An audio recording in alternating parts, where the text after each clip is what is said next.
Hey, thanks for watching the 103 GBF YouTube channel. I'm the Sandman, episode number 5 of The Coolest Guy I Know. What a cool dude to have in the studio today. Tony Tripp, what's happening? How are you, man? Good, how are you? I'm good. We are not only, I've not only been a client of yours many times at Unspoken Art Studio, but we've been friends for a long time. Yep. You are a cool guy. I want to talk a little bit about all the things that you do. Among those, obviously, tattoo artist. You're also a great artist, you know. Right. Yeah, I think that's important to being a tattoo artist. A lot of practice, and you know, just trying to get out of the realm of being a tattooer and just being an artist. All in all is gonna help each medium that you go to, whether it be tattooing or painting or whatever. So I do a lot of stuff outside, like probably another 60% of my artwork I actually do out, not even on tattoos. So I only do, tattoos are a pretty small portion of, like, you know, collectively what I'm trying to do as far as an art career. So yeah, I don't know. I mean, it's. I know you paint a lot. Artists paint, you know, graffiti, slap, you know. I mean, just throw ink on paper and see what happens. And most of the time, you just keep creating until it looks cool and you're done with it, you know. Before we move on and talk about some of the other things you do, because you do so many different things. I mean, MC, musician, things like that. Yeah. What really got you hooked on, becoming a tattoo artist? Obviously, you drew. You were an art guy, you know, early on. But what got you into tattooing? Well, I mean, originally artwork is what got me started. You know, like I remember drawing when I was a kid and getting reactions from a lot of the drawings I was drawing, whether it be like drawing something from Hellraiser or Spawn or even drawing like the 7-Up spot, those were a lot of things I drew, and I got reactions. People were like laughing, people were like, yeah, well, that's kind of weird, you know, and I knew that I could change people's feelings by drawing things, and I liked that. I liked being able to show somebody something and get a reaction. The tattooing kind of started just because I was doing a lot of graffiti, you know, in Chicago. That's pretty much all I did all the time. Yeah. So when I moved, well, as I got older, I decided that going to jail for getting in trouble and doing community service wasn't worth it. But I slowly kind of picked up. I met a guy in Chicago, and I started, picking up the tattooing thing. And my stepdad and my dad both kind of tattooed a little bit when I was younger, but so I was well aware of what was going on and procedures and things like that. But I just needed to fine tune it and take it a little more serious. And I met a fella, and he kind of changed everything from there. And I like the idea of and the thrill of graffiti, but I also like the idea of not going back tomorrow and seeing it covered up. And that was my biggest problem, was that I spend money to get paint to paint this mural, and the city takes it down, and then you're pretty much, there goes your art, And I could tattoo on somebody, and I get it's a lot less stressful. You're a lot more relaxed, and then it stays with them until they die, and that to me speaks a lot more. I occasionally like to do graffiti, but it's more or less on canvas and something that I want to see stick around for a while, versus something that I can, I get the thrill of, maybe getting caught or whatever, but I'm 30 now, so running from the cops isn't really as fun. I'm out of shape, so it's easier just to put it on paper and show everybody, and that way you don't have to worry about getting arrested. One of my buddies just got arrested for tagging the Ford Center, and he's in all kind of crap for it. So ooh, I bet. Yeah, he's not a happy camper right now. But I mean, that's the part of the lifestyle, and I wanted to give that up. I got kids now, so I don't try to risk anything. I never want to see my son through a plastic window or a glass window or whatever, So that's kind of where I'm at now, is just focus 100% on tattooing. And then, I've also been trying to develop a graphic arts company and work a lot more with animation. I'm a huge fan of Pixar and DreamWorks, and I'm not even close to any of that stuff. I mean, you have to go to school for 10 years or so just to even understand the stuff they're doing, but basic graphics and basic animation and basic 3D, X, Y, and then Z layouts are almost like an AutoCAD or like a CNC machine. You got to think a lot more like that, because these graphics are now, instead of drawing on like a flat surface like a piece of paper, you're actually drawing in an environment. So it's not like you draw on a piece of paper. You actually you know, you have this element in this environment that you can actually rotate and you can actually flip, and that's kind of where I see like my next step going. I understand that tattooing is going to be I'm going to do tattooing for a long time, but you know, eventually your bones break down and your hands give out and your back gives out, and you know, you can't tattoo as good as you did, but I'd like to be able to do it as long as I can, but also have a backup plan. I'm not the type of guy, you know, that wants to put a bunch of effort into something that I know, you know, without having a backup plan, you know. Right. And I invest a lot of time and energy into tattooing, and a lot of clients, you know, spend a lot of hours at work, you know, just kind of honing the skills and kind of practicing what I'm doing to maybe, you know, and then when I have that spare time, I'm able to do like some YouTube teaching, you know, some Google schooling, you know. I'm a pretty big fan of the idea that you can go to college and you can learn a lot faster and you can learn the elements, but you can also do that same thing by asking Google, or if you want to see it, you can ask YouTube. And there's a lot of people, a lot of professors, a lot of teachers that will teach through media sources, like you know, I mean, you educate people, you tell people about new music, I mean, everything from, you know, and being able to put that all on social media and get it out there really quick is a benefit to us all. And that's kind of where I want to go. I want to be able to design the website that hosts these types of things, and then that way, because you got to think, you got all these elements. You got, you know, people want to do the cool guy of the day. You got, you know, this event coming up. You got these, and these. But where are they all at? They're all just maybe on Facebook collectively, maybe on your social media. But you know, to have one formal website, or even be able to build a website individually for them and then network them all together. I don't know, man. That's kind of where I want to go. You know, it's to me, it's a lot more exciting. I can do it at home in my underwear too, so that's nice. You don't have to leave. You can sit at a laptop with a hot tub and just do your work. You know? And that's, you know, that's kind of where I can see myself at 80, if I make it that far. I've always felt you were very savvy with technology, so that all fits very much so. Yeah, I mean, even like I used to play in bands and do a lot of music, and then I started doing more of the production styles things with Ableton and Fruity Loops, and I enjoy a lot of music, but it's something that I've done just as long as I've been tattooing, for say 12 years now, but it's something that I kind of keep private. I'll put a little bit of it in my videos, or I'll put some of it on SoundCloud, but to me it's that one thing that I haven't really I don't really push for. I just try to enjoy it. It's like a guy that just sits back and plays guitar.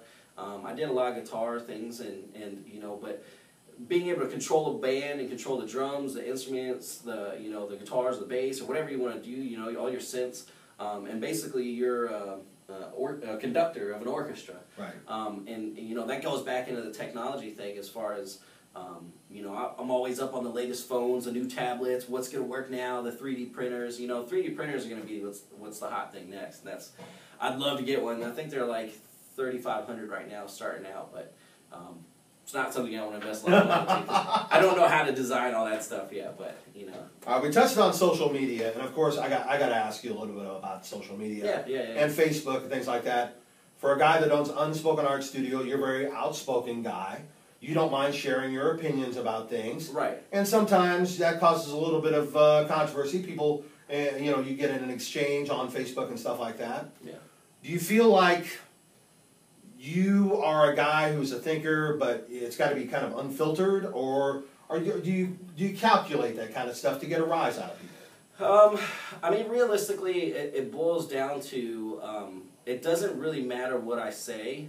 I can write anything in the world. It's just it matters how people are going to receive that and what they take from it. You know, you'll see a bunch of people like it, a bunch of people won't like it, but you know what? I mean, ultimately, at the end of the day, you'll be able to say Trip was real. He was doing what he was doing, and he said it how he felt it, and you know, I don't come from like a hater spot from it. Like, if I don't agree with what you're doing, it's not because I hate what you're doing. It's just because I just don't think that way. I don't want to do things that way.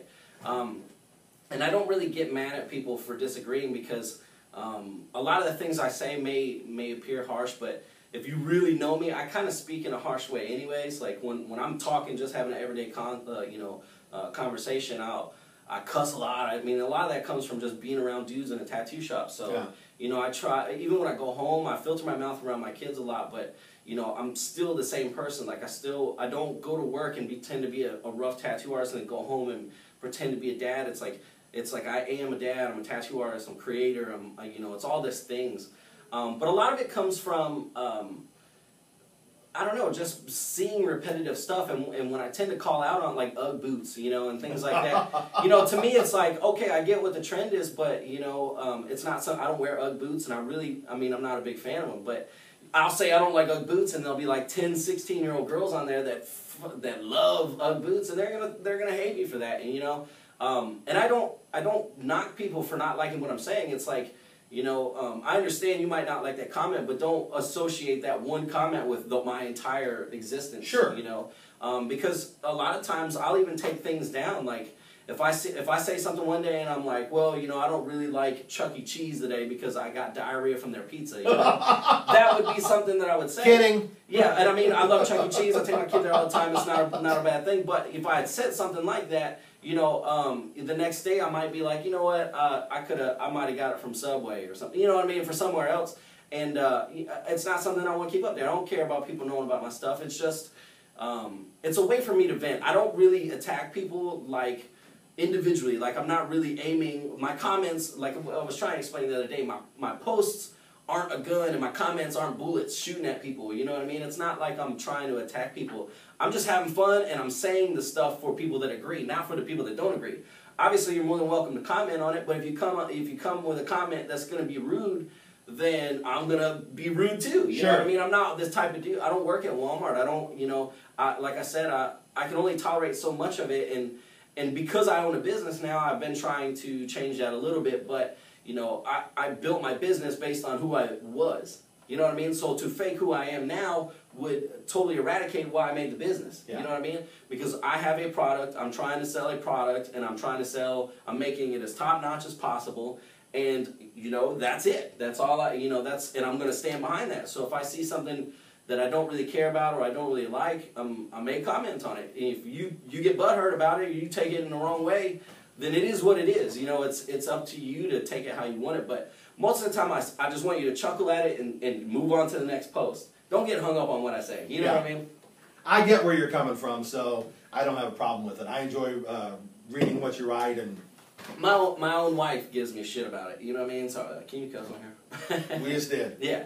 Well, my own wife gives me crap about it too sometimes, because she understands that I'm a good person and that I can say things, but you don't have to be a bad person to say something that somebody takes in a bad way. Sure. You know what I mean? And ultimately, in the end, I don't really care what anybody thinks about the post anyways. Right. You know, it's my way to mark down what I'm thinking.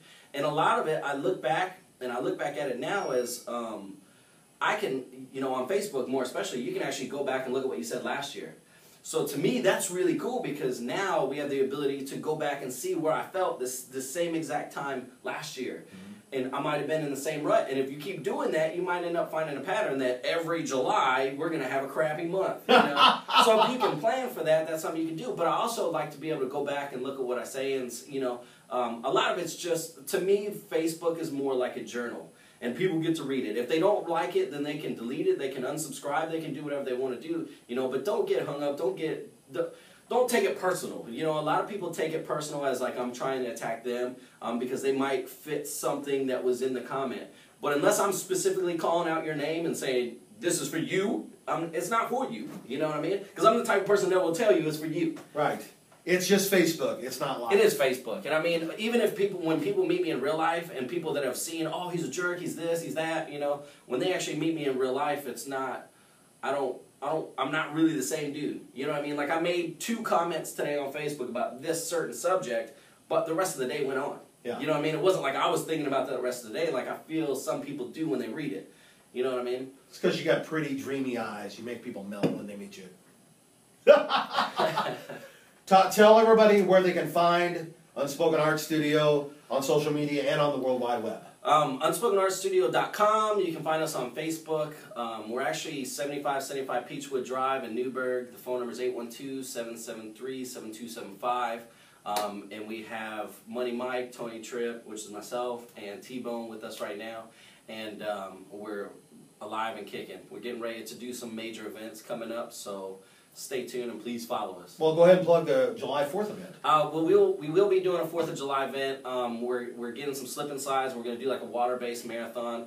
Occasionally, like during Christmas and 4th of July especially are two events that I really like to hit because it's kind of the summer and the winter, and we really do it to give back to the kids. Like, we have children of our own, all the artists do. So when we throw an event like that, we like to make it family friendly. We like to make it to where people can come out. They don't have to spend any money. You guys can come out and use all this stuff. We buy a bunch of like snow cones and cotton candy machine. We got all kinds of stuff. Yeah. But it's really just like a customer appreciation day / let's hang out with the kids and have a good time. We have a lot of clients that come and support us throughout the year. So I like to do a couple things each year. And this, I mean, we're going to be doing that. That's the soonest thing, and then we got a couple other events that are going to be going on after that too. So the next couple months are going to be pretty busy.